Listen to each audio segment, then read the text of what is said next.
200 agriculteurs, une cinquantaine de tracteurs et des remorques contenant des dizaines de tonnes de fumier déversées devant la préfecture. Symbole de la colère que les agriculteurs ne retiennent plus. On a blanchi la préfecture avec de la paille, c'est un signe fort. On n'a plus que de la paille, on est sur la paille. Le signe c'est ça, on est sur la paille à cause de l'État.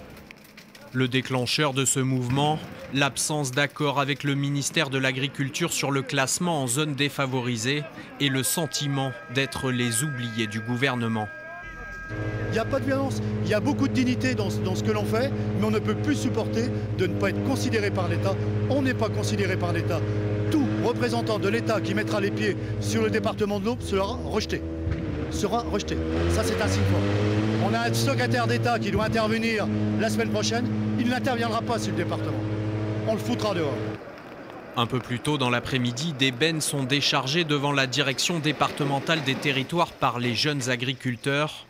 Eux non plus ne comprennent pas ce désengagement de l'État pour l'avenir de leur filière.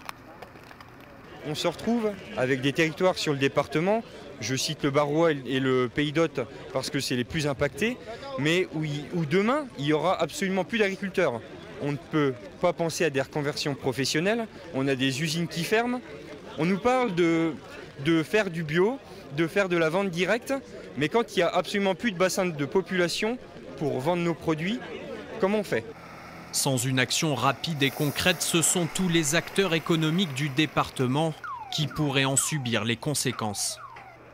Il faut faire comprendre à la population que la ruralité dans son ensemble souffre énormément. Cette ruralité a besoin de perspectives, a besoin d'avenir.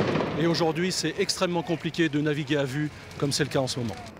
S'ils ne sont pas entendus, les agriculteurs promettent de nouvelles actions coup de poing dans les prochaines semaines.